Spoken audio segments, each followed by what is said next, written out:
hacer a través del creyente. Dejamos bien claro que los dones del Espíritu Santo no son para la gente de la calle, no son para la gente del mundo. Los dones del Espíritu son las herramientas, permítanme utilizar esa palabra, que el Señor le ha dado a sus hijos, y en el cuerpo de Cristo, que es la iglesia, es donde se tienen que manifestar y donde se tienen que utilizar esos dones. ¿Cuántas veces has oído decir que todo creyente tiene un don? Todos los creyentes tienen como mínimo uno. Hay creyentes que tienen lógicamente más, pero como mínimo todos los creyentes, todas las personas que han nacido de nuevo, tienen uno. ¿Sabes cuál es? ¿Sabes cuál es tu don? Algunos dirán, no, pues mal hecho. Porque si no, entonces, ¿a qué te dedicas? En el Señor, ¿a qué te dedicas? Tú te tienes que dedicar a ser usado en el don que Dios te ha dado. Esa es la aportación que tú tienes que dar a la congregación, a los hermanos en Cristo. Por lo tanto, si no sabes cuál es tu don, nos estás, entre comillas, perjudicando, ¿no? A todos, porque lo que usted tiene que aportar no lo está aportando. Si sabes cuál es tu don, pero no lo estás utilizando, pues también estás obrando mal, porque saber cuál es el don que Dios me ha dado y no usarlo es, como dice la palabra, aquel que se le dio un talento y lo ocultó porque tenía miedo de terminar perdiéndolo. Entonces, la obligación de todo creyente es saber cuáles son sus dones, o al menos cuál es su don. Y una vez que sepas cuál es el don que Dios te ha dado, porque los dones son para utilizarlos para el beneficio y para el crecimiento y el desarrollo del cuerpo de Cristo, pues gloria a Dios, no tienes que romperte la cabeza tratando de imitar a otras personas, tratando de imitar a otras gentes, sino que tú tienes que simplemente desarrollar y poner a servicio el don que el Señor te ha dado. Y ahí tienes 7. No sé si alguno de los que hemos leído tú dices, bueno, pues yo creo que puedo tener el don de misericordia, o el don de servicio, o el don, como dice aquí, de exhortación, o cualquiera que sea. Ahí hay una pequeña lista de 7 dones.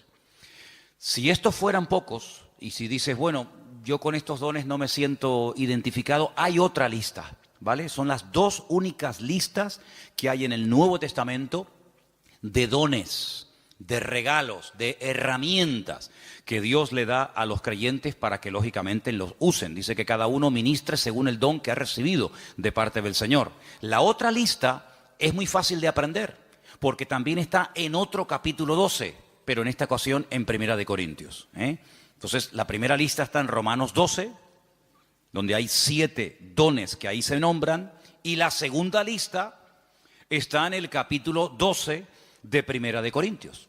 Y vamos a leerlos, si les parece. Vamos a leer a partir del versículo 4. Primera de Corintios 12, 4. Ahora bien, hay diversidad de dones, pero dice aquí, el Espíritu es el mismo. Hay diversidad de ministerios, eso es otra cosa. Ahora también hablaremos de eso. Pero el Señor es el mismo. Y hay diversidad de operaciones, pero Dios es el que hace todas las cosas en todos, es el mismo. Vamos a contarlos, porque ahora hay una lista muy interesante. Pero a cada uno es dada la manifestación del Espíritu para provecho. Eso siempre así, para provecho. Porque a este es dada por el Espíritu palabra de sabiduría. Eso es un don. Palabra de sabiduría. A otro, palabra de ciencia o conocimiento, como también se le conoce, según el mismo Espíritu. A otro, fe por el mismo Espíritu. A otro, dones, plural, es el único don, uno de los pocos dones que aparece en plural, dones de sanidades por el mismo Espíritu. A otro, el hacer milagros. A otro, profecía. Este se repite. ¿Se acuerdan? Hemos leído profecía en Romanos 12. Aquí se vuelve a repetir. A otro, discernimiento de espíritus.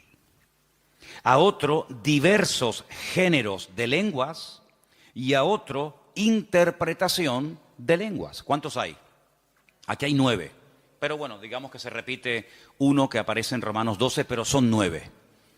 Estos 9 dones los añadimos a los otros que se mencionaron en Romanos capítulo 12 y tenemos una lista bastante interesante de dones en los cuales todos y cada uno de los creyentes pueden ser utilizados en cualquier momento.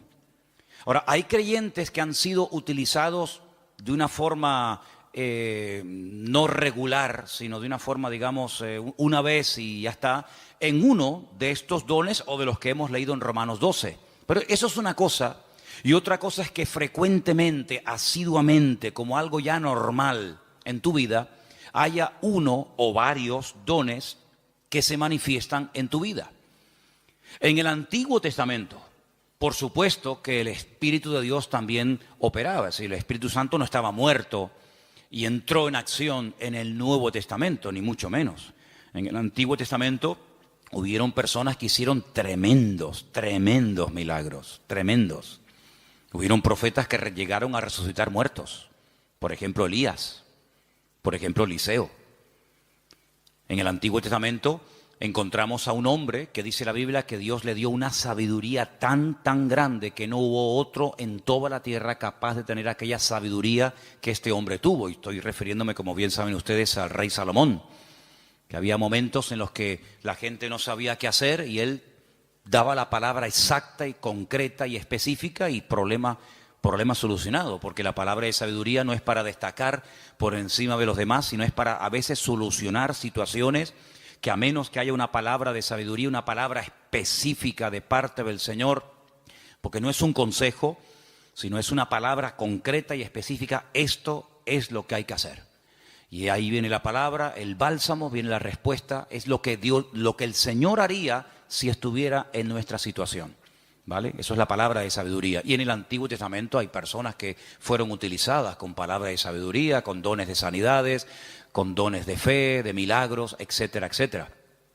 Por lo tanto, estos dones siempre han existido, siempre han existido. Ahora, en el Nuevo Testamento, a raíz del famoso día de Pentecostés, Hechos capítulo 2, encontramos que hay dos dones que en el Antiguo Testamento no se vieron. Eso no significa de que no existieran, sino que simplemente no era el momento. Todo en la vida tiene un momento. Todo en la vida tiene un momento y un lugar. Y en el Antiguo Testamento no se ve a una persona en una congregación, al aire libre, donde sea, hablando en lenguas. Sí se ven profetizando. Por ejemplo, Saúl dice que se metió un día en una compañía de profetas y profetizó con ellos. Y el Antiguo Testamento está lleno de profetas. Madre mía, pues tienen ahí todos los que quieran. Isaías, Jeremías, todos profetizaron. La mayoría de ellos sobre eventos futuros, la futura restauración, las glorias que le vendrían al pueblo de Israel, persecuciones, restauración, derramamiento del Espíritu en forma masiva, como el caso de Joel, profecías que tienen que ver con la primera venida del Señor Jesucristo, otras que tienen que ver con profecías que tienen que ver con la segunda venida de Cristo. Por lo tanto, el don de profecía está por todas partes en el Antiguo Testamento. Pero repito, el don de hablar en otras lenguas y de interpretar dichas lenguas no aparece ningún ejemplo en el Antiguo Testamento. En el don de discernimiento de espíritus, por supuesto que aparece. Hay varias ocasiones en el Antiguo Testamento donde la gente discernía que ese espíritu, eso que estaba ocurriendo, no era producido por el Señor, sino que detrás de eso estaba nada más y nada menos que el mismísimo Satanás, el mismísimo enemigo de los creyentes y de Dios. Palabra de sabiduría ya la hemos definido, pero la palabra de ciencia es una revelación de algo que ha ocurrido y que trae un conocimiento, trae una revelación. Por ejemplo, ustedes pueden recordar el famoso pasaje donde dice la Escritura que le dice el profeta Eliseo a su siervo, a su criado, a su ayudante Giesi: ¿de dónde vienes? Saben que cuando Naamán fue sanado de la lepra y le quiso dar dones y le quiso dar presentes y regalos y dádivas al profeta Eliseo, Eliseo dijo: no me tienes que dar absolutamente nada. Pero sin embargo Giesi fue detrás de él, ¿se acuerdan? Y le pidió cosas, las escondió. Cuando entra en la presencia de su señor, a la persona que servía, Eliseo le dice, ¿de dónde vienes? Dice, no, yo no he ido a ninguna parte. Dice, yo te vi cuando ibas detrás de él y le pediste esto y esto. Dice, la lepra de Naamán se te pegará a ti y a tu descendencia para siempre. Es una palabra revelada que a menos que Dios la revele es imposible conocerla. Por lo tanto, los dones del Espíritu están en pleno vigor.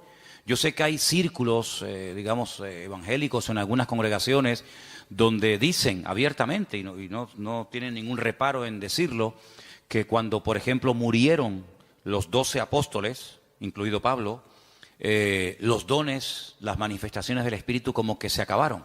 Ya tenemos la palabra, pero es curioso porque la palabra completa no se tuvo cuando murieron los 12 discípulos. Algunos dicen, no, cuando se murieron los 12 apóstoles y ya teníamos la Biblia, sí, pero ¿cuándo tuvimos la Biblia? Al día siguiente de morir Pablo, Pedro y Santiago, pasaron siglos desde que pudimos tener toda la Biblia en un tomo, y no fue hasta la invención de la imprenta, ¿verdad? Ya cerca del siglo XV, fíjate tú, cuando se pudo por fin tener una Biblia en la mano. Entonces, ¿qué pasó desde que murió Pedro, Santiago, Juan, Tomás? ¿Qué pasó? Bueno, pues en ningún momento en la palabra del Señor encontramos que el Señor ha menguado su presencia, sus manifestaciones, su poder, sino que todos los dones están en pleno vigor. El problema es que la gente ha perdido el interés. Hay creyentes que no les interesa este tema. Hay creyentes que nunca le piden al Señor, Señor, yo quiero ser utilizado en algún don. O si tengo alguno, que lo tengo seguro, pues Señor, dime cuál, porque se me va la vida y al final tendré que darte cuentas, porque eso es una cosa que tenemos que tener todos presentes. Tendremos que rendir cuentas delante del Señor de lo que hicimos y de lo que no hicimos, de lo que teníamos que haber hecho y no hicimos. Y si tienes un don y nunca te preocupaste en averiguar cuál era, cuando lleguemos a la presencia del Señor, pues llegarás diciéndole al Señor, Señor, fui un inútil en el sentido de que no me dejé utilizar en el don que tú me diste y al final no hice absolutamente nada con él. Tómense en serio este tema, hermano, ¿saben?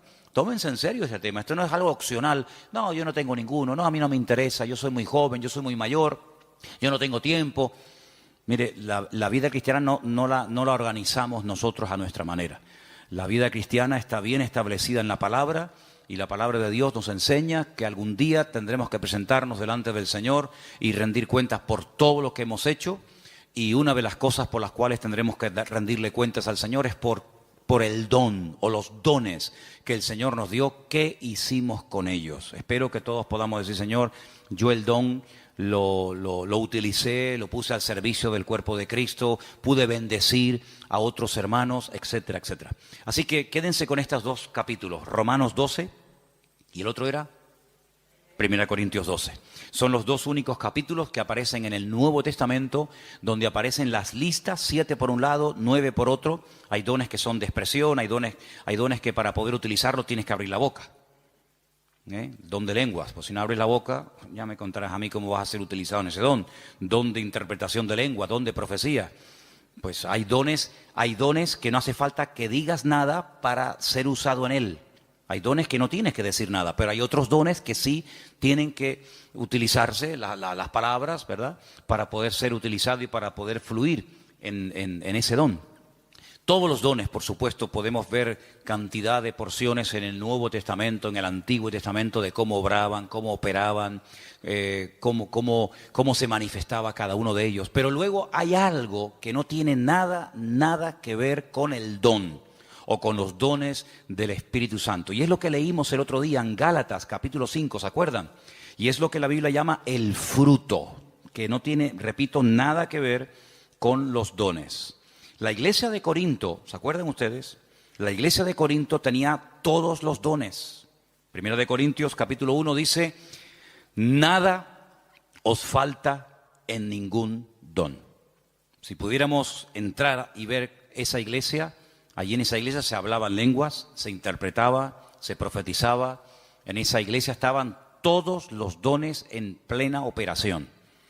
Pero también, por otra parte, tenemos que decir que así como Pablo los alaba en el capítulo 1, porque nada les faltaba en ningún don, en el capítulo 3, a los mismos hermanos, a la misma congregación, les llama carnales, niños en Cristo, gente inmadura, porque había problemas de celos, de envidias, de divisiones entre los hermanos. Y algunos se pueden preguntar, ¿y una persona con dones del Espíritu Santo, utilizado por el Señor, puede tener problemas de celos, de envidias, de falta de amor, falta de perdón. Bueno, no debería ser, ¿verdad? No debería ser. Pero el don es perfecto. Lo que no es perfecto es el instrumento que utiliza el Señor para que el don fluya. ¿Se da cuenta? Entonces, el martillo es perfecto. El martillo está diseñado de tal manera que clava todo lo que... Ahora, si algún día te pegas un martillazo en la mano, no te enfades con el martillo. El problema fue que apuntaste mal. Entonces, el problema no está en el martillo. El problema está en una mala utilización del martillo. Apuntaste en una dirección y te salió en otra. Entonces, puede ser que una persona sea utilizada en un momento determinado por el Señor en un área y a continuación tener una manifestación nada correcta por parte de su carácter y echar a perder la bendición de Dios en su vida. Y voy a poner algunos ejemplos muy fáciles de entender. Ustedes se acuerdan cuando Moisés, ¿quién no conoce a Moisés? Moisés se va a lo alto del monte Sinaí en una primera ocasión y se pega 40 días en ayuno y en oración delante de la presencia del Señor. ¿Se acuerdan, sí o no? Allí recibe las tablas de los 10 mandamientos, la ley, y el hombre viene con la cara brillándole de haber estado 40 días en ayuno y en oración, en plena comunión con el Señor. El hombre viene empapado, el hombre viene lleno del Señor, y cuando está llegando cerca del campamento se encuentra al pueblo desenfrenado, un desorden total, haciendo un culto terrible a un becerro de oro que habían levantado en el desierto porque decían Moisés seguramente habrá muerto, ya lleva 40 días sin aparecer, sabe Dios dónde estará este hombre. Y cuando Moisés ve aquello, dice que coge las tablas de los 10 mandamientos y ¿qué pasó? Dice que las tiró al suelo, las rompió, se enfadó de una forma tremenda. Entonces vemos a un hombre en la presencia del Señor brillándole el rostro, pero al mismo tiempo en un ataque de ira que llegó a romper incluso la obra de Dios, porque lo que llevaba en su mano no se lo había inventado él, era la obra de Dios. Dios le dijo, toma, esto está escrito con el poder de mi palabra, y al final tiene otra vez que volver a subir a la misma montaña, otros 40 días de ayuno y de oración para que el Señor le vuelva a dar lo que ya un día le dio, pero tú lo rompiste. Yo te lo di, pero tú lo rompiste. Entonces hay personas que el Señor les da dones genuinos, el don es genuino, no dudamos del don. Pablo dice, nada falta en ningún don. Pero por otra parte también vemos que las personas en un momento determinado, por falta de madurez y por falta de crecimiento y desarrollo espiritual, pueden llegar a causar un mal testimonio, a pesar de que pueden ser en un momento determinado usados por el Señor. Salomón tenía una palabra de sabiduría tremenda en su vida, pero luego después resulta que hacía cosas en su vida que uno dice, pero ¿cómo un hombre tan sabio y tan utilizado por el Señor sea capaz de subvencionar todos estos cultos paganos y de idolatría, llenando todo el país de idolatría? Un hombre tan sabio, un hombre que ha recibido tanta bendición de Dios, ¿cómo es posible que después construya un templo al dios Moloch o al dios Baal? Bueno, son a veces esas contradicciones que no deberían de existir, pero seamos realistas, ocurren, lamentablemente, ¿no? Y lo que ocurre es que hay algo que vamos a leer ahora en Gálatas capítulo 5, que es el fruto, que es lo que le da equilibrio, lo que le da balance al don. Una persona con muchos dones, pero con falta de madurez, es un peligro, es una bomba. Una persona que puede ser utilizada por Dios en un momento determinado, como Pedro, pero al mismo tiempo puede ser utilizado por el mismo diablo. El Señor le dijo a Pedro, Pedro, bienaventurado eres, hijo de Simón, hijo de Jonás, porque esto que acabas de decir es una revelación que mi Padre te ha dado. Tú eres el Hijo del Dios viviente. Y al rato le dice, no vayas a la cruz. Y el Señor le dice, apártate de mí, Satanás. Por un lado, el Señor lo usa, por otro lado también el diablo, ¿no? Entonces en Gálatas capítulo 5, versículos del 16 en adelante leemos, versículos muy conocidos. Digo pues, andad en el Espíritu y no satisfagáis los deseos de la carne. Porque el deseo de la carne es contra el Espíritu y el del Espíritu es contra la carne. Y estos se oponen entre sí para que no hagáis lo que quisierais. Pero si sois guiados por el Espíritu, no estáis bajo la ley. Y ahora ahí tenemos una lista enorme de 17 manifestaciones diferentes de la carne, que las leímos el otro día, que son adulterio, fornicación, inmundicia, lascivia, idolatría, hechicerías, enemistades, pleitos, celos, iras, contiendas, disensiones, herejías, envidias, homicidios, borracheras, orgías y cosas semejantes a estas, acerca de las cuales os amonesto, como ya os lo he dicho antes, que los que practican tales cosas no heredarán el reino de Dios. Pero en contraposición con esto dice, más el fruto del Espíritu es, y ahora hay ahí pues características 9 en total, como el amor, el gozo, la paz, la paciencia, la benignidad, la bondad, la fe, la mansedumbre, la templanza. Contra tales cosas no hay ley. Son principios del mismo carácter de Cristo en la vida de un creyente, que es lo que en cierto sentido le da credibilidad y le da peso a una persona que lleva años en los caminos del Señor. El don es inmediato. Usted no tiene que ir a una escuela a aprender a profetizar. Por ahí ha habido algunas iglesias que le enseñan a la gente a profetizar y incluso algunos dicen, no, repita conmigo estas palabras y te enseñan a hablar en lenguas. Pero esos son cuentos chinos. Y el don no se puede aprender en una academia. Entonces ya no es un don, es algo aprendido. El don es algo que Dios te da, o lo tienes o no lo tienes. No es que estoy aprendiendo. ¿Aprendiendo a qué? Hay gente que confunde a veces dones con talentos. Hay gente que sabe tocar la guitarra. Pero usted no se levantó un día y se compró una guitarra en una tienda y dijo, ¡ay, qué bien toco! Nadie se levanta por la mañana tocando bien la guitarra. Lleva años. Mira, yo estuve un tiempo ahora sin tocar la guitarra y perdí los callos. Tienes que tener callo en estos 4 dedos. Empecé a tocar otra vez y me dolía tanto, ya no, pero me dolían tanto los dedos porque dejé de tocar. Que si Inma lleva la alabanza, que si Matías está aquí, yo digo, ya dejo de tocar. Y volví otra vez a cogerla y me dolía una barbaridad hasta que sale el callo. Y si quieres aprender notas, si quieres aprender a cambiar de una a otra, si quieres tener velocidad, etcétera, etcétera. Pero eso no es un don, eso hay que aprenderlo. Para eso tienes que estudiar y practicar y preguntar y ver y esto. Pero los dones no se aprenden, no se estudian. Quiero tener el don de sabiduría. Voy a ir a una escuela para que me den 8 horas intensivas de sabiduría. Entonces, cuando salga, graduado en palabra de sabiduría. No existe eso. Entonces, los dones son una cosa y los talentos son otra cosa. Hay gente que tiene talentos de cantar, de tocar la guitarra, no sé, de tocar el piano o cualquier otra habilidad, pero no tiene nada que ver con dones espirituales. Luego también hay gente que confunde lo que saben hacer o lo que hacen con un ministerio. Y dice, yo tengo el ministerio de la danza. ¿Y eso dónde está en la Biblia? Yo tengo el ministerio de cantar. Entonces confunden dones, confunden talentos, confunden habilidades. Y vamos a ver en la última lista que quería compartir con ustedes. Ahora vamos a hacer un repaso.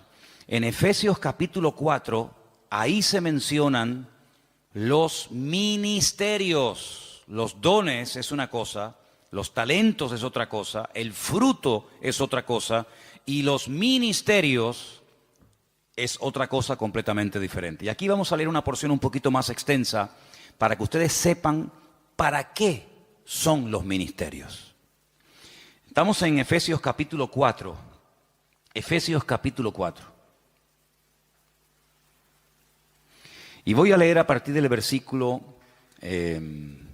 11. Efesios 4, versículo 11. ¿Lo tienen, hermanos?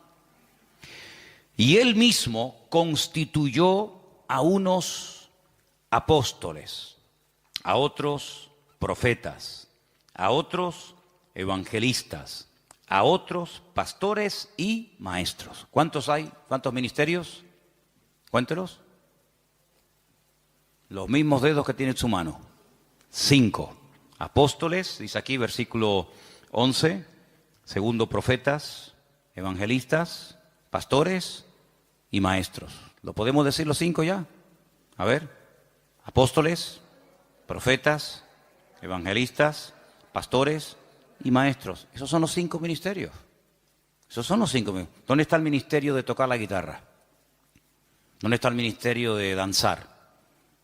No hay ese ministerio, ¿verdad? Usted se puede encargar, puede haber un área, puede haber un departamento, Pero los ministerios están bien claramente definidos. Ahora vamos a un poquito a hablar de ellos. Pero vamos a leer un poquito más adelante, porque ahora explica el apóstol Pablo para qué Dios a unos los ha nombrado pastores, a otros evangelistas, a otros maestros. Dice, para perfeccionar a los santos para la obra del ministerio. ¿Quiénes son los santos? ¿Quiénes son los santos? ¿Usted es un santo? La palabra santos son los apartados. Los que han dejado la vida contraria a la voluntad de Dios, se han apartado. Santo significa una persona que se aparta. Nada más que eso, no es una cosa, no es un señor. Usted cuando salga del culto no intente mirarle la coronita. Saben que a veces en los cuadros aparece así como una cosa redonda. Había una serie hace años que se llamaba El Santo. Algunos de ustedes ni habían nacido. Era de Robert Moore. ¿Se acuerdan? El Santo. Los santos no llevan coronita en la cabeza, ¿vale? Cuando ustedes entran aquí adentro, la gente de la calle dice, oye, ¿ustedes no tienen santos? Dice, sí, aquí estamos así, está lleno de santos. Pasa que no los colgamos en las paredes, están sentados en la silla, ¿vale? Los santos son hombres y mujeres de carne y hueso, normal y corriente, con sus defectos, con sus virtudes, que se han apartado, entre comillas, ¿de qué? De lo que no agrada a Dios, no por presión. No estamos aquí porque nos están presionando. Cuando usted te quiera levantar, te levanta y te va, no hay problema. Estamos aquí por convicción, porque hemos entendido que el Señor es el camino, la verdad y la vida. Hemos llegado a una serie de convicciones, en algunos casos en un tiempo, en otros le lleva más tiempo, pero los santos son las personas que se apartan de todo aquello que no agrada a Dios. Entonces dice que el Señor ha levantado, ha perfeccionado a estos 5 ministerios para ayudar a los santos, para perfeccionarlos, para la obra del ministerio, para la edificación del cuerpo de Cristo, ¿vale? Hasta que todos lleguemos a la unidad de la fe. Esa es la meta, ese es el objetivo, que todos lleguemos a la unidad de la fe y del conocimiento del Hijo de Dios, a un varón perfecto, a la medida de la estatura de la plenitud de Cristo. ¿Cuál es la meta? Que la gente nos ministra, que nos predican, que nos exhortan, que nos enseñan, que nos pastorean. ¿Para qué? Para que lleguemos al nivel, a la medida del Señor Jesucristo. Nos falta mucho todavía, ¿eh? ¿Sí o no? Nos falta mucho. Pero bueno, esa es la meta. Y sigo leyendo, versículo 14. Para que ya no seamos niños fluctuantes, llevados por doquiera de todo viento de doctrina, por estratagema de hombres, que para engañar emplean con astucia las artimañas del error, sino que siguiendo la verdad en amor, crezcamos en todo en aquel que es la cabeza, esto es Cristo, de quien todo el cuerpo, toda la iglesia, bien concertado y unido entre sí por todas las coyunturas que se ayudan mutuamente, según la actividad propia de cada miembro, recibe su crecimiento para ir edificándose en amor. Tal vez el mejor ejemplo para entender lo que debería ser una iglesia es el cuerpo humano. Y ahí todos me van a entender. Porque usted a lo mejor nació en un país, otros nacieron en otro país, unos tienen una edad, otros tienen otra, unos son hombres, otros son mujeres, pero todos tenemos un cuerpo, ¿vale? Y por eso es el mejor ejemplo para entender lo que debería ser una iglesia. En un cuerpo hay centenares de órganos, de células, de huesos, de arterias, de venas, de músculos, pero todos tienen una función, no hay nada que sobra. Nada, ni un solo miembro sobra. Hay huesos que son muy largos, huesos que son prácticamente imperceptibles, están aquí dentro del oído, ni se ven, pero si no lo tuviéramos estaríamos sordos, perdidos, no escucharíamos nada. Tenemos unas manos que son una joya. Cuando ustedes ven esos robots, saben que al hombre siempre le ha gustado el tema de los robots, sobre todo a los japoneses, ¿no? Cuando ustedes ven el último robot que los japoneses han diseñado y corren la cortina y hay un humo y música y focos para ver el último robot que han hecho, tú lo miras y dices, ¡qué birria! ¡Qué birria! ¿Te gustaría caminar como un robot? ¿Te gustaría moverte como un robot? Y eso es lo máximo a lo que ha llegado el hombre, lo máximo. Increíble. Una mano. La mano del ser humano es tan perfecta que no hay un robot, no hay una máquina en el mundo que le llegue, vamos, ni al 1% de las habilidades que tiene solamente la mano.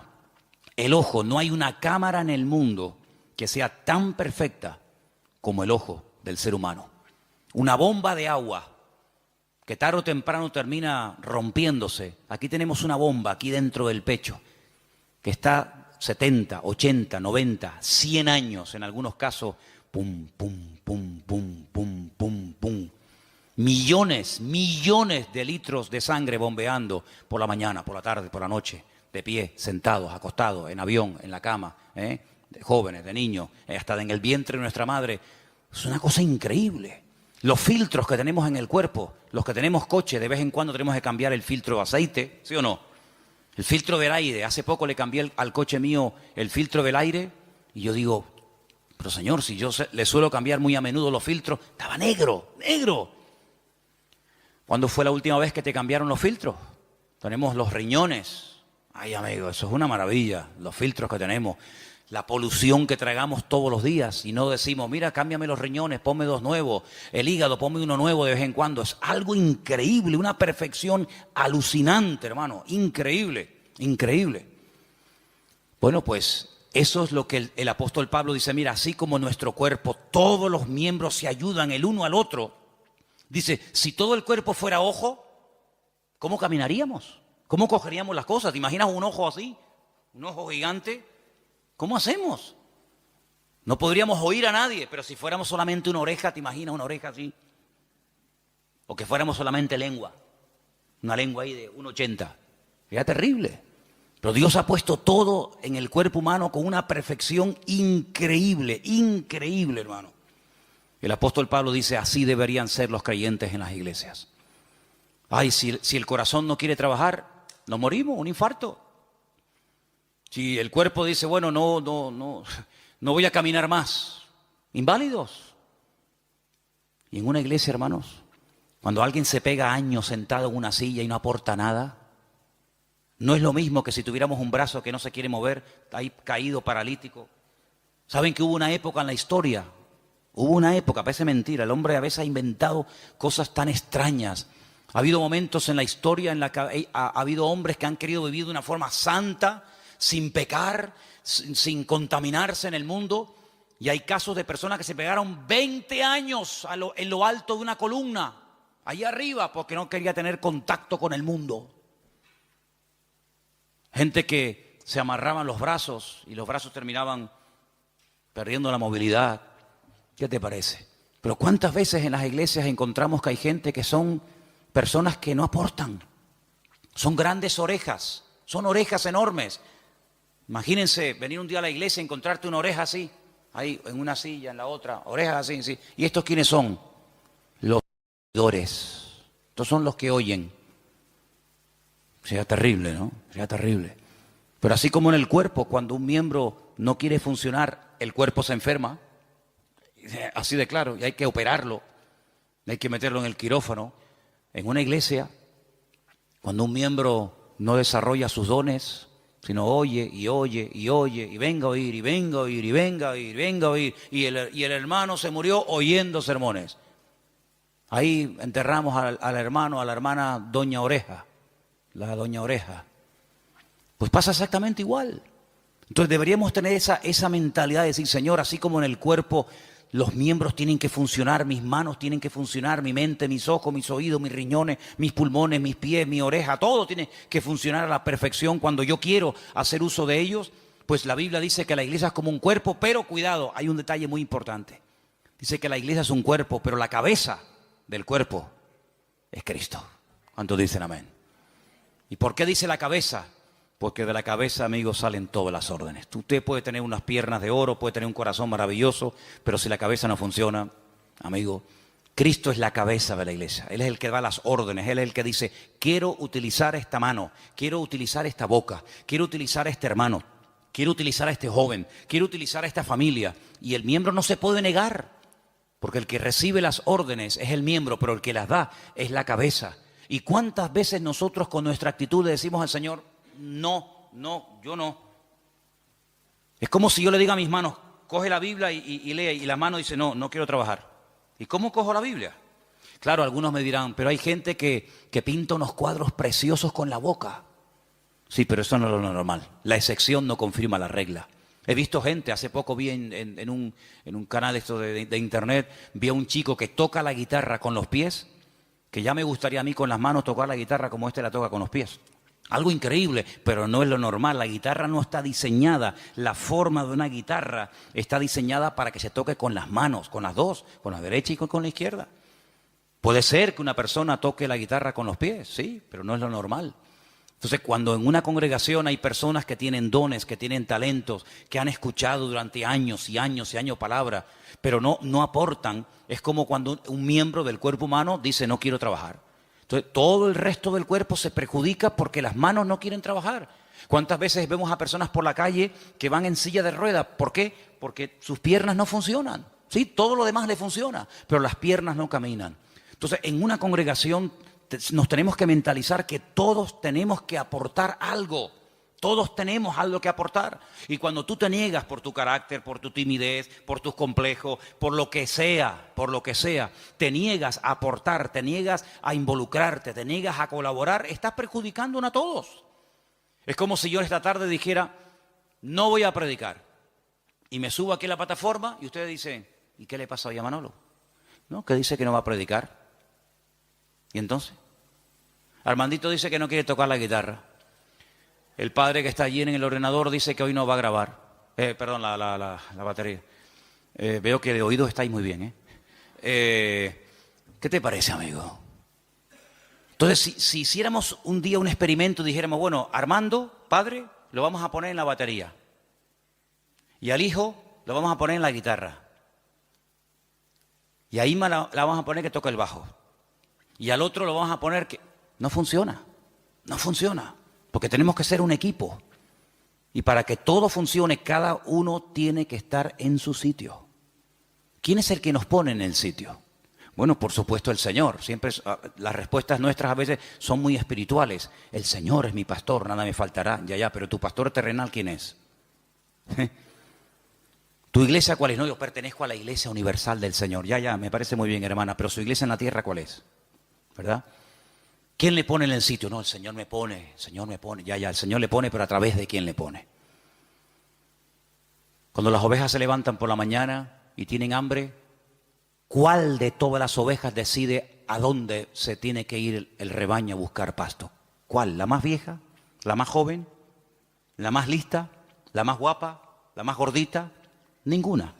Porque esa no es una responsabilidad del rebaño, esa es una responsabilidad del pastor. Y el pastor sabrá si tiene que ir al norte, al sur, abajo, arriba. Para eso están los pastores. Y entonces cuando hemos leído esta tarde en este último pasaje de los ministerios, los apóstoles, los pastores, los evangelistas, tenemos que saber cuáles son las funciones de estos ministerios para que podamos dejarnos ayudar y para que el Señor nos vaya mostrando cuál puede ser nuestro sitio y una vez que lo descubramos, poder servir al Señor de una forma eficaz y no estar dando palos de ciego y que se nos va la vida y al final muchos planes, muchas ideas, muchos proyectos, pero al final no concretamos nada. Y bueno, los apóstoles son las personas que tienen el ministerio más amplio. Algunos dicen, bueno, por hoy en día no hay apóstoles. Bueno, de acuerdo, aunque bueno, les digo una cosa, dicho sea de paso, aquí tal vez en Canarias, aunque hay alguno también, pero si usted sale por ahí un poco, hay más apóstoles hoy en día que en toda la época de los primeros cristianos. Hoy en día todo el mundo es apóstol. Uno va a la península hoy por hoy y ya te dan la tarjeta de apóstol tal, apóstol cual, apóstol no sé qué. Hoy en día apóstol hay por todos lados. Pero quitando el título, el apóstol es la persona que hace de todo un poco. El apóstol es un ministerio completo, es como el dedo pulgar, que es el único que es capaz de tocar a los demás, ¿no? Es un poco pastor, es un poco evangelista, es un poco maestro, es un poco pionero, es un poco de todo, ¿verdad? Es el que abre, el que pastorea, el que funda la obra. El ministerio apostólico es el más amplio de todos. ¿Sé bueno qué es? ¿Pastor? No, pues también es evangelista. O es maestro, sí, pero también es no sé qué. Es un ministerio muy amplio. Lógicamente el ministerio de pastor está más claro que el agua, es la persona que está en una congregación, la que atiende a la iglesia, la que no solamente atiende a la iglesia, sino que cuida a la iglesia de lobos, porque en los tiempos de la Biblia el pastor dedicaba más tiempo a cuidar el rebaño de que fuera atacado por lobos que realmente a atender en sí el rebaño, porque una vez que el rebaño lo llevas al pasto ya no tienes que hacer nada más. Pero el pastor sí tiene que hacer algo más. El pastor está vigilando por si le viene el lobo por la derecha, por la izquierda, por detrás o por delante. Ya llevó al rebaño a lugares de delicados pastos. Ya la oveja no tiene que pensar en nada más, pero el pastor tiene que estar oteando el horizonte por si acaso viene algún peligro. Esa es una de las funciones tal vez más importantes hoy en día. Y dice la palabra de Dios que en los últimos tiempos una de las cosas que van a escasear son buenos pastores. Parece mentira. Los evangelistas son las personas que tienen un ministerio que sale fuera de la congregación. Son personas que Dios los ha capacitado con una gracia para ganar almas, para llevar almas a los pies de Cristo, para integrarlas en el cuerpo de Cristo y que crezcan y maduren y el día de mañana pues sigan sirviendo al Señor. Los profetas, no es tanto el profeta del Antiguo Testamento que era el que hablaba en nombre del Señor, sino los profetas hoy en día son personas que exhortan, que amonestan, que sacuden, que motivan a la iglesia. Entonces, estos ministerios, dice la Biblia, que Dios los ha puesto en nuestro camino, en nuestra vida, ¿para qué? Para perfeccionarnos. Y hermano, cuando usted, por ejemplo, no se tiene un problema con el corazón, usted no va al dentista, usted va al cardiólogo. Hermana, cuando usted quiere revisarse, usted tiene que ir a un ginecólogo, usted no tiene que ir a un neurólogo o a cualquier otro. Sí, los especialistas en la medicina son los que se encargan específicamente de las distintas áreas de nuestro cuerpo, ¿verdad? Y a veces hay médicos que dicen, mire, perdone, esto se escapa de mis manos, usted tiene que ir a fulanito de tal, y ellos mismos te remiten al especialista. En la iglesia, en el cuerpo de Cristo pasa exactamente lo mismo. El Señor va a poner en tu camino, espero que los reconozcas y que los valores, el Señor va a poner en tu camino a personas que en un momento determinado te van a sacudir. Pero claro, tú no vas a estar toda la vida que te estén sacudiendo, pero habrá otros momentos en tu vida en los que el Señor te va a guiar por un camino o te va a guiar por otro. Lo importante es que las ovejas se dejen pastorear. Lo importante es que la gente quiera aprender. Cada vez que hemos tenido la oportunidad de trabajar con algún grupo, nos pasó con los hermanos del Puerto de la Cruz, cuando estábamos comenzando a trabajar con los hermanos que en su día vinieron aquí a pedir ayuda, yo lo primero que les pregunté fue, ¿ustedes van en serio? Porque yo no quiero perder el tiempo. Si ustedes van en serio y quieren aprender y queremos trabajar juntos, aquí nos tienen. Si no, búsquense a otro porque para perder el tiempo, no. Con los hermanos de Israel, exactamente igual. Hermanos, ¿ustedes quieren ir en serio? ¿Ustedes quieren ser atendidos? ¿Quieren ser enseñados? ¿Quieren ser pastoreados? Entonces, lo importante es que siempre tengamos la actitud de querer aprender. Y hermano, en la vida no hay un momento en el que en la obra del Señor, en nuestro mundo, en nuestro campo, digamos, cristiano evangélico, ustedes saben que nosotros somos muy particulares. Nosotros tenemos la tendencia siempre de ver siempre los defectos antes de las virtudes. Y usted sabe, hermano, no sé si aquí es igual, pero vengo de un país que todo se cuestiona, todo se critica, todo se analiza con lupa y puedes hacer 20 cosas buenas. Pero en el momento en el que hagas una pequeña equivocación, en el momento en el que hagas algo que no estaba tan bien, automáticamente todo el mundo se te tira encima. Y en la iglesia virtual no somos perfectos, ya lo sabemos, ¿no? Ya hemos llegado a esa conclusión hace tiempo, estamos aprendiendo. Pero el Señor nos da cada día de su gracia y de su sabiduría para que todo esto siga funcionando y para que todo esto siga adelante. Y damos gracias al Señor porque la salud espiritual de la iglesia virtual, de nuestro ministerio, gracias al Señor, está muy bien. Podemos mejorar. Claro que podemos mejorar y se pueden hacer más cosas, por supuesto que sí. Pero estamos aprendiendo, yo estoy aprendiendo. Créame, yo llevo 41 años ininterrumpidos sirviendo al Señor a tiempo completo. Pero ha sido desde hace 3 años aproximadamente, el tiempo de la pandemia, cuando he comenzado a aprender más cosas que en toda mi vida. Y he aprendido a veces de errores, porque nadie me enseñó cómo se organiza todo esto de una iglesia virtual, con obreros que no conocemos de nada, que le damos un voto de confianza para que puedan atender iglesias a la distancia, sin estar uno, digamos, de una forma presencial. Pero damos gracias al Señor que Dios nos ha guardado. Prueba de ello es que esta obra ya ha cumplido 1 año, ¿verdad? Y bueno, seguro que algunas personas habrán dicho, bueno, se podía haber hecho esto, se podía haber hecho lo otro, gente que a lo mejor se ha sentido, digamos, ofendida, pero lo importante es que captemos lo que el Señor quiere para estos tiempos. Yo tengo una carga, un cierto, digamos, temor en mi corazón, y es que creo que muchos creyentes todavía no han aprendido la lección de lo que el Señor nos comenzó a enseñar hace 3 años cuando nos confinaron y nos metieron dentro de nuestros hogares durante mucho tiempo. El mundo ha vuelto otra vez igual, sigue la gente provocando a Dios, los gobiernos, los políticos siguen provocando a Dios. Parece como que no hemos aprendido nada. Cuando sucedieron las tragedias de las Torres Gemelas, dice que se llenaron un montón de iglesias, de gente orando, pidiendo perdón, buscando al Señor, y luego volvieron otra vez a lo mismo. En los días de la pandemia, en los días del confinamiento, exactamente igual. La gente comenzó a buscar a Dios, a leer la Biblia, había un temor, ¿qué va a pasar en el mundo? Si se van a ver un montón de muertos, etcétera. Y había un cierto respeto. Parece como que todo eso se ha ido diluyendo en muchas vidas. Y entonces ¿saben lo que va a ocurrir? Que van a tener que seguir viniendo cosas peores. Y van a venir cosas peores. Y la iglesia va a ser sacudida de una forma tremenda. Bueno, me imagino que todos ustedes son conscientes de lo que están sufriendo, por ejemplo, en este momento, nuestros hermanos en Haití, donde sabemos que hay hermanos que han tenido que salir corriendo, dejando atrás todo, su casa, sus muebles, sus recuerdos. Las pandillas le han dado en algunos casos 48, en otros casos 72 horas a los miembros de iglesias, a personas de una ciudad, de un barrio, y si no se marchaban, los mataban. Y está pasando muy cerca de aquí de donde estamos nosotros. Y tarde o temprano la iglesia, si no aprende a humillarse y a buscar al Señor y a dejarnos de perder el tiempo en tonterías, la iglesia va a volver otra vez a ser sacudida, ¿verdad? Y por eso tenemos que aprovechar el tiempo, hermanos. Algunos de ustedes ya tienen en su corazón hace años el deseo de servir al Señor. Pues hermano, no siga dilatando ese deseo y ese anhelo en su corazón. Pídale al Señor que le abra puertas, porque la vida pasa volando, ¿saben? La vida, cuando uno se da cuenta, miras para atrás y dices, Dios mío, se me han ido 40, 50, 60, 70 años de mi vida.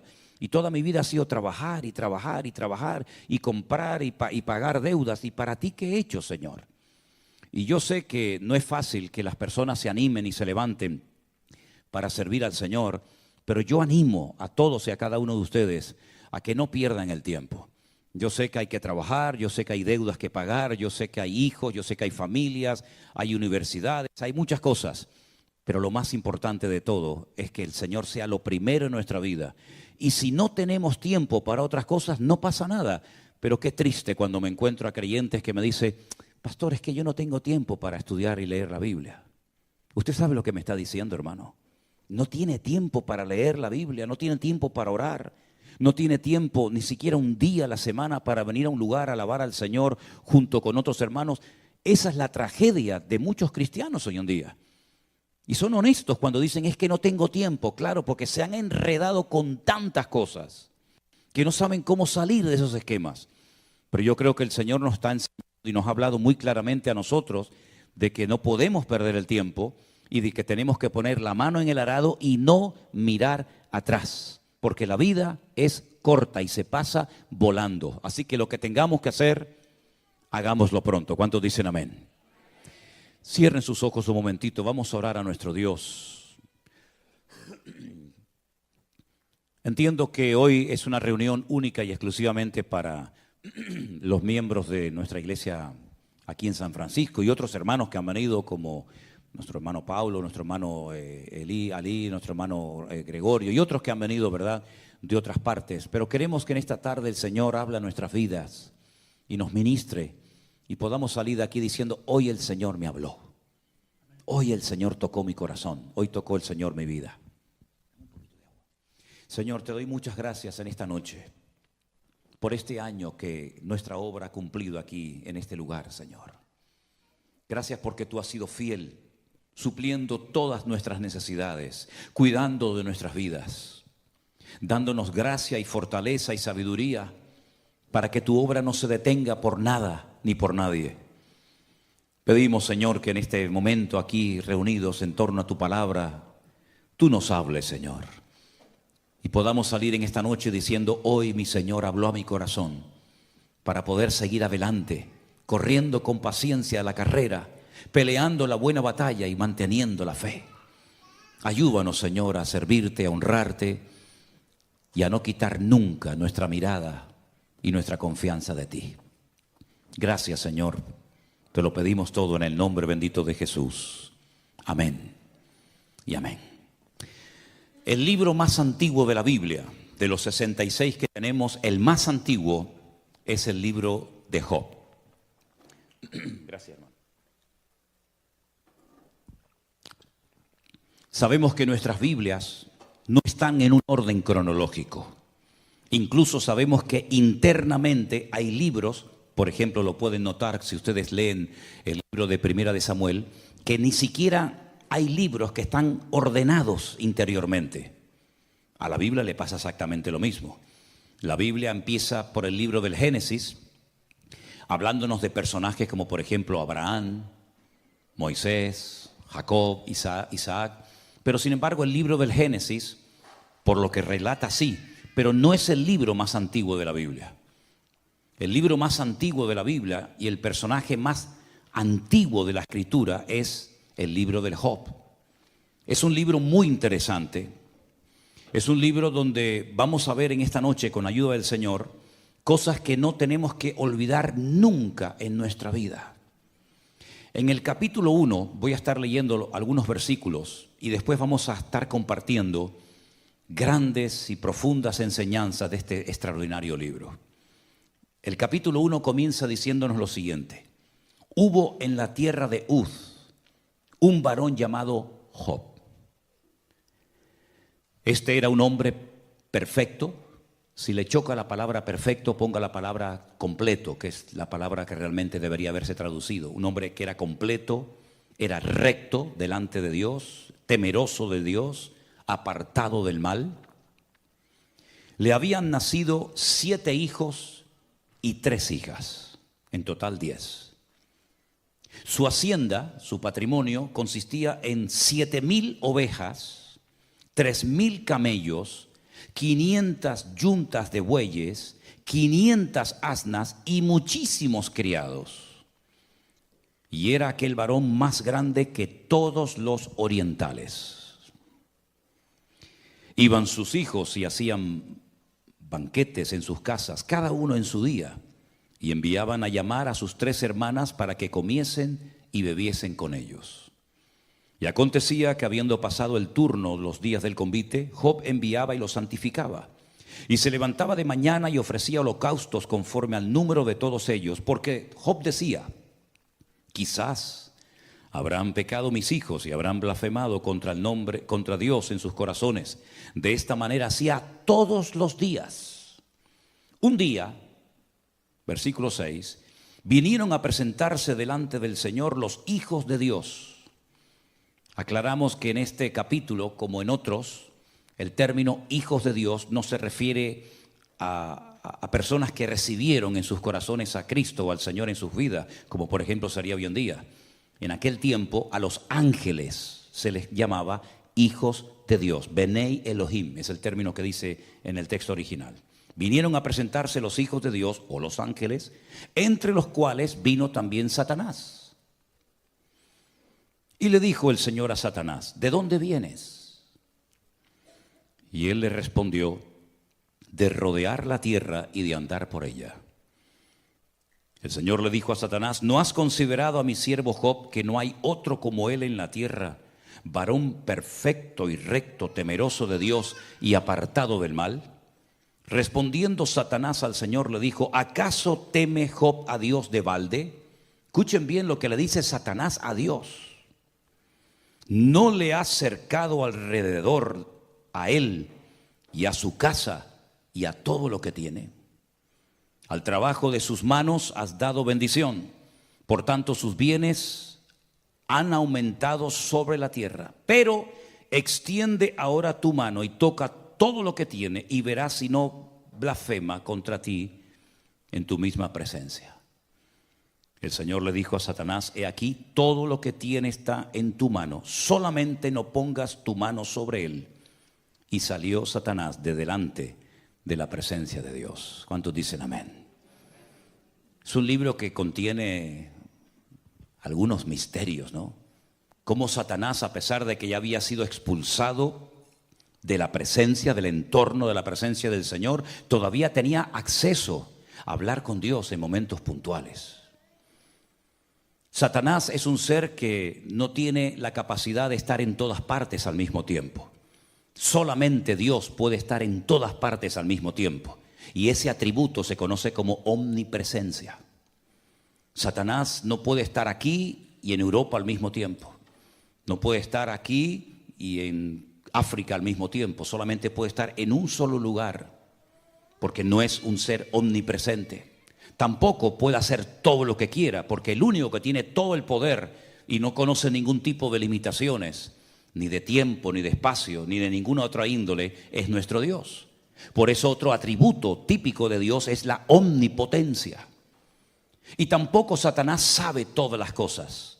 Él tiene que ir obteniendo información a través de pinceladas que Dios da, y por eso el único que lo sabe todo es Dios, y por eso es también omnisciente.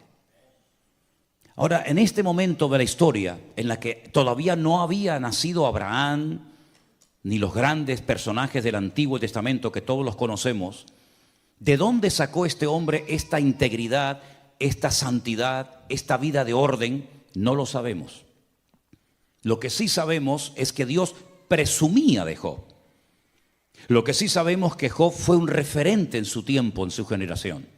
No pasaba ante los ojos de Dios desapercibida la vida de Job. No era uno más, sino que Dios incluso le dijo a Satanás: y tú que rodeas la tierra constantemente, ¿no te has percatado, no te has dado cuenta de que hay un hombre en la tierra de Uz que es diferente a todos los seres humanos?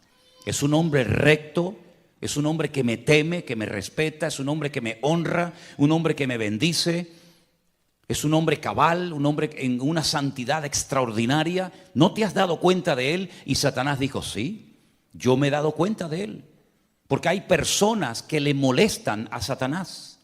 Porque hay personas que Satanás sabe perfectamente que son diferentes a otros. Siempre a lo largo de la historia ha habido maldad, ha habido corrupción, pero siempre también ha habido personas que han destacado espiritualmente hablando por encima de otras. Tenemos el caso de Job. Tenemos el caso también de José en Egipto. Tenemos el caso de Daniel en Babilonia. Tenemos el ejemplo de Abraham. Y tenemos tantos y tantos personajes que no se dejaron llevar por la corriente del mundo. Incluso fíjense ustedes, por ejemplo, cuando el Señor dice que observa hacia la tierra y ve que toda la tierra ha entrado en una descomposición moral y espiritual sin precedentes. Pero en medio de ese ambiente corrupto, dice que destacaba un hombre. Y fue al que llama y al que usa, y fue Noé, el constructor del arca. En esta ocasión, Job era un hombre diferente, y no solamente él, sino toda la familia de Job eran personas diferentes. Sus 10 hijos, los 7 varones y las 3 hembras, había armonía entre ellos, no eran hermanos peleados, no estaban enfrentados, no discutían, no peleaban, sino que había una alegría constante y permanente. Un día uno invitaba al otro, el otro invitaba a este hermano, y había constantemente alegría. Y todo esto Satanás lo sabía. Pero cuando el Señor le dice a Satanás: te has fijado en Job, ¿verdad? Cómo es diferente, cómo es un hombre próspero, un hombre bendecido. Satanás le dice: claro, pero ¿cómo no lo va a hacer si tú lo tienes cercado?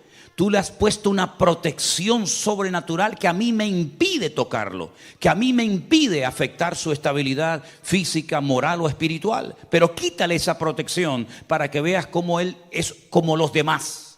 Incluso se va a atrever a blasfemar tu propio nombre. El Señor estaba tan seguro de Job que le dio el permiso a Satanás. Para que él se convenciera a sí mismo que por mucha protección que tuviera Job y que prescindiera de ella, Job iba a mantener su integridad. Job se acostó rico y se levantó pobre. Job se levantó un día sin ningún hijo, pero el día anterior los tenía todos. Job se acostó sano y al día siguiente se levantó enfermo. Todo le cambió en pocas horas, en pocos días a este hombre.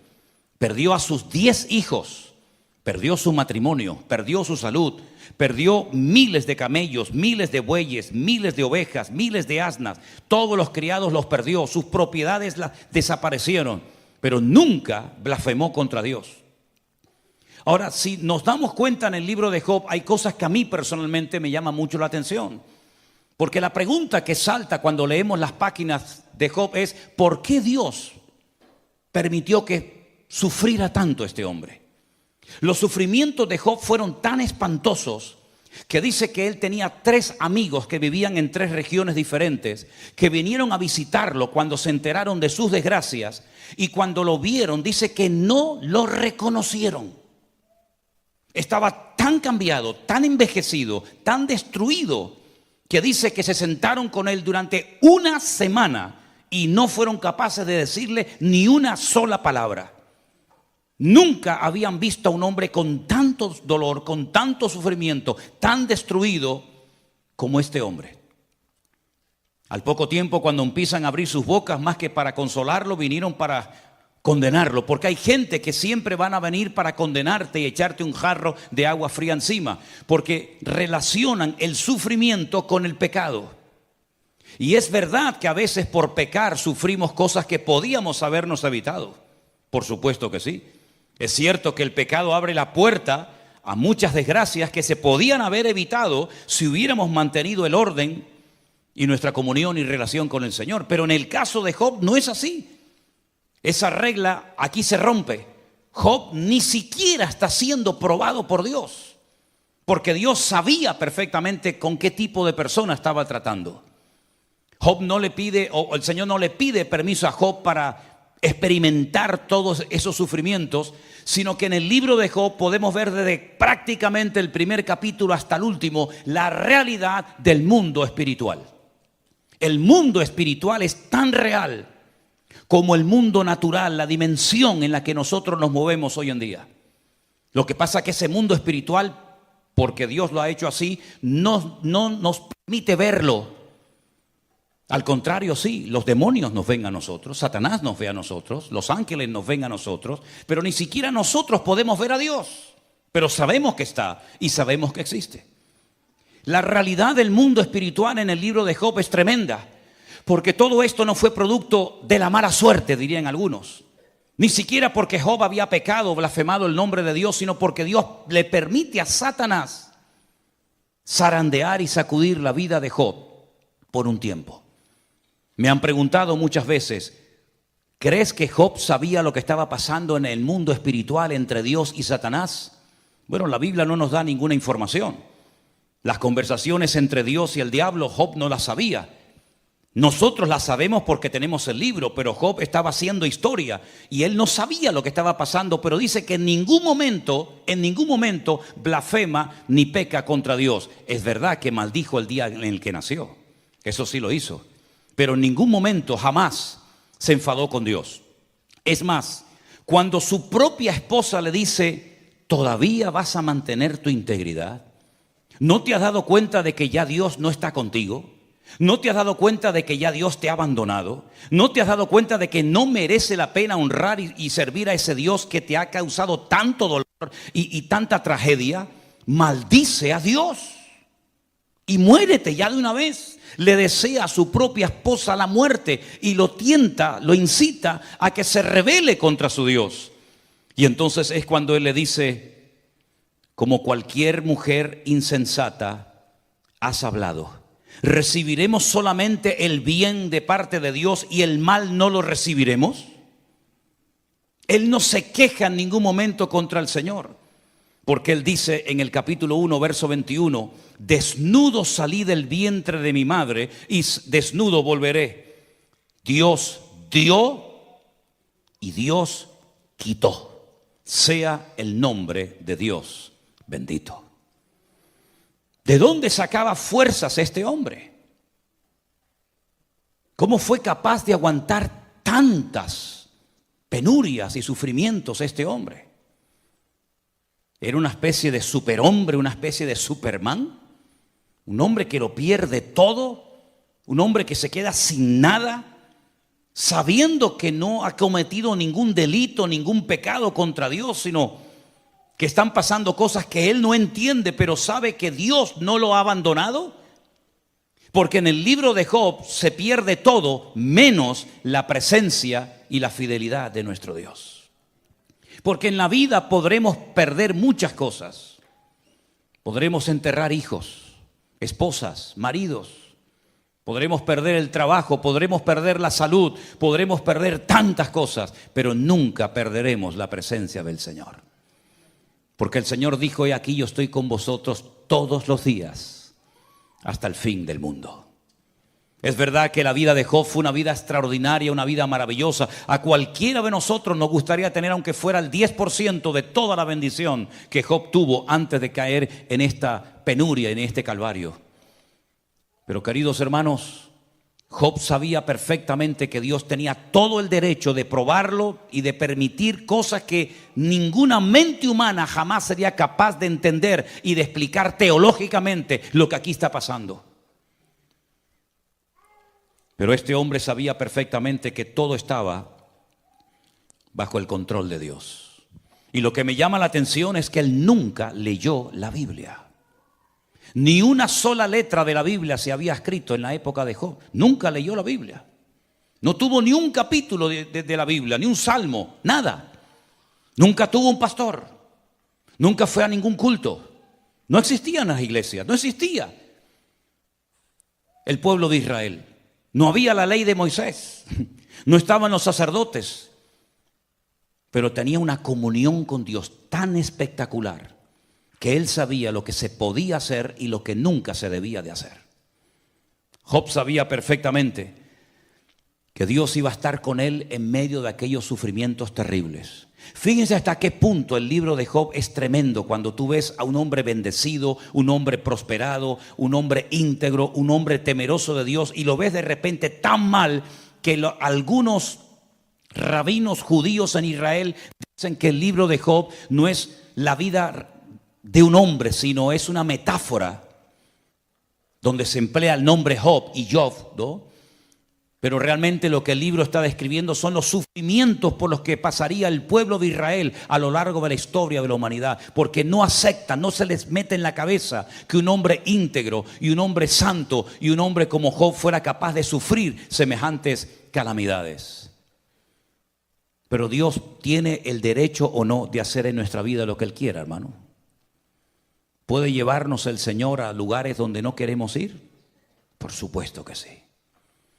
Todos y cada uno de nosotros tenemos que partir de la base de que nuestra vida está en las manos del Señor.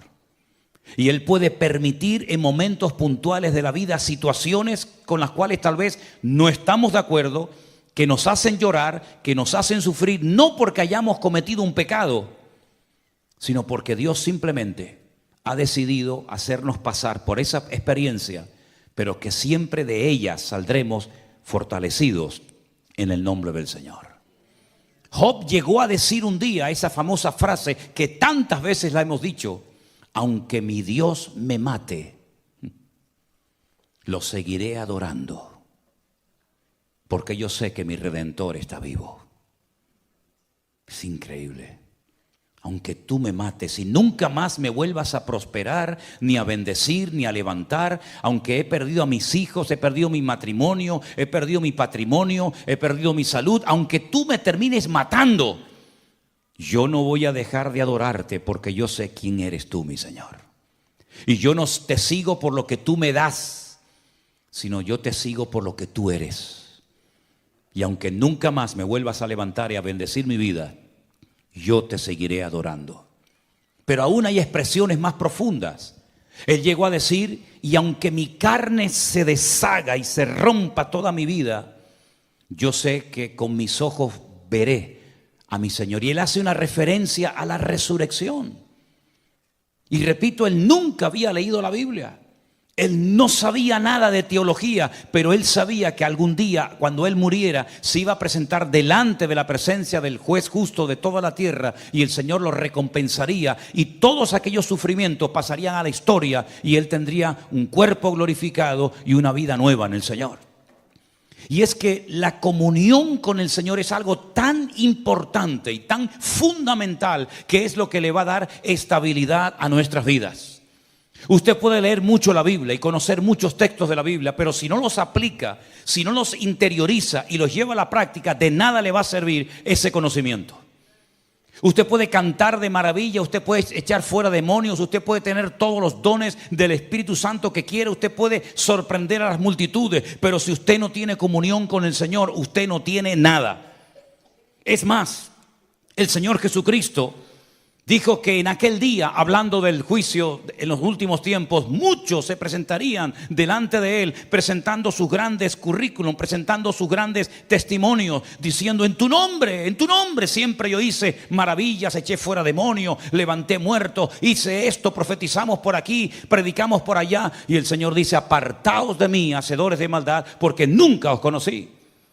En otras palabras, no es lo que hacemos lo que le sorprende o le toca el corazón al Señor, sino la actitud de nuestro corazón y el por qué lo hacemos. Eso es lo que agrada e impacta el corazón de Dios. Fíjense, por ejemplo, no me voy del tema, pero fíjense, por ejemplo, cuando aquel centurión, que no era ni judío, no era conocedor de la ley, cuando él sabe que el problema que tiene en el hogar, su religión, sus dioses, su autoridad militar no le sirven de nada. Y él tiene que recurrir a aquel carpintero de Galilea que no lo dejaban entrar a muchas sinagogas de Israel a predicar. Y amenazaban a la gente que si le seguían y se identificaban con él, serían también expulsados de las sinagogas. Él va al maestro y le dice: tengo un siervo gravemente atormentado y no soy digno de que entres bajo mi techo. ¿Cómo voy yo a llevar a mi casa al Hijo de Dios? Las cosas que habrá hecho en ese hogar. Yo no soy digno de que entres. Solamente lo que necesito es que des la palabra, que des la orden. Y simplemente dando la orden, yo sé que las cosas cambiarán. Porque yo soy un hombre de autoridad. Y él sabía lo que era moverse en el terreno de la autoridad. Yo le digo a un soldado: ven para acá, y no cuestiona la orden, él viene. O le digo: ven y coge esto y llévalo para allá, y lo hace. Pero la autoridad que yo tengo no me sirve en la dimensión en la que yo tengo un problema. Pero tú sí tienes esa autoridad. Solamente da la palabra, da la orden, y mi criado sanará. Y el Señor dijo: en todo Israel no he encontrado a nadie que tenga tanta fe como este hombre.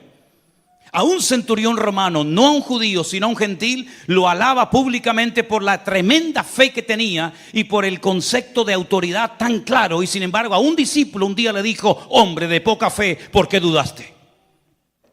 Es la comunión y la relación con el Señor lo que a ti te va a mantener firme todos los días hasta que el Señor venga a buscarte. No es la Biblia que tienes allí en la estantería de tu casa, no son las canciones que has compuesto, no es lo que haces, sino cómo está tu corazón alineado con el Señor. Mire, grandes personajes de la Biblia, igual que Job, nunca leyeron la Biblia. Nunca fueron a un culto, nunca se bautizaron, nunca hablaron en lenguas, nunca pagaron diezmos, nunca pagaron ofrenda. Sin embargo, ellos sabían en todo momento cómo comportarse y cómo marcar una diferencia. Miren, por ejemplo, a José. José, dice la Biblia, que cuando aquella mujer se le ofreció y le dijo: vamos a dormir juntos, vamos a pecar, él dijo: ¿cómo voy yo a pecar contra mi Dios? ¿Dónde lo había leído? ¿Quién le había enseñado a aquel muchacho de 17 años que un joven no se puede acostar con una mujer casada? ¿Cómo lo sabía? Si la Biblia aún no se había escrito, ni Moisés había escrito ninguno de los libros de la Biblia. Pero es la comunión con el Señor la que trae claridad a tu mente y a tu espíritu. Y tú conoces el corazón de Dios y sabes lo que al Señor le agrada y lo que el Señor abomina. Exactamente igual Job. Job tenía tanta comunión, tanta relación con el Señor, que él dice que todos los días de su vida presentaba sacrificios y oraba por sus hijos. Dice: no sea que en alguno de estos banquetes tal vez hayan bebido más de la cuenta y hayan blasfemado contra mi Dios. Y dice que él santificaba a sus hijos cada día. En otras palabras, no era un tipo raro que se iba a una montaña ahí 40 días y nadie sabía dónde estaba metido, sino que era una persona cercana a su familia, cuidaba de la vida de sus hijos. Aquí hay una lección tremenda para los padres hoy en día. Si en algún momento de la historia ha sido necesario que los padres cuiden de la vida espiritual de sus hijos, es ahora más que nunca. Yo ya a mis hijas ya las he criado y ya, bueno, pues ya saben lo que está bien y lo que está mal. Pero ¿cuántos de estos niños pequeños están oyendo y viendo cosas en las escuelas que son auténticas barbaridades, auténticos disparates? Y las escuelas no se crearon para enseñar principios morales a nuestros hijos. sino para enseñar química, biología, matemática o lo que quiera, pero es el hogar donde nuestros hijos tienen que aprender los principios que van a marcarles para toda la vida, para que sean rectos y para que sean buenas personas, para que sean personas temerosas de Dios. Cuide de su familia, porque dice que el que no cuida de su familia es peor que un incrédulo y ha negado la fe. Job era un hombre que no cayó en esa trampa. Job dice que oraba y bendecía y se santificaba a sus hijos todos los días, por si acaso alguno de mis hijos dijo algo que no tenía que haber dicho o hizo algo que no tenía que haber hecho. El libro de Job es un libro realmente apasionante porque nos damos cuenta que Dios sabe dónde estamos y cómo estamos. De hecho, no fue Satanás el que le dijo a Dios, ¿y cómo has bendecido tanto a este hombre? Sino fue al revés. Fue el Señor el que le dijo a Satanás, ¿no has visto? ¿No has considerado? ¿No has observado a mi siervo Job? Y es entonces cuando leímos la palabra, claro, ¿cómo no te va a bendecir? Si lo has bendecido de una manera extraordinaria, si lo has cercado, hay una protección alrededor de él extraordinaria. Y resulta que Job de la noche a la mañana se convierte en un punto de referencia para que todas las personas sepan que en la tierra hay un hombre diferente a todos los demás. Hoy en día esa confrontación entre Dios y Satanás con ninguno de nosotros se va a dar, porque nosotros ya no tenemos que ser el punto de referencia de nadie, como Job lo fue en su generación. Hoy en día las miradas no tienen que estar puestas en nosotros, sino que hoy en día ya el Señor dijo, este es mi Hijo amado, en el cual tengo toda complacencia. Por lo tanto, usted ya no tiene que demostrarle nada a nadie, mucho menos al diablo, porque el Señor sabe si usted está bien o está mal, si está dentro o fuera, en orden, en pecado, en obediencia o no. Ahora es a Cristo al que hay que mirar. Él es nuestro punto de referencia. No es Abraham, no es Moisés, no es el pastor, no es el diácono, no es fulanito, sino que nuestro punto de referencia y todas nuestras miradas tienen que estar mirando a nuestro Señor Jesucristo, el cual nunca, jamás nos va a dar mal por bien, sino más bien todo lo contrario. ¿Cuántos dicen amén? El libro de Job me impresiona también a mí muchísimo, porque es un libro donde vemos que Dios cuida de sus siervos. Dios cuida de nuestras vidas. El final del libro de Job es extraordinario, porque vemos que a pesar de los tremendos sufrimientos por los cuales este tremendo hombre de Dios tuvo que pasar,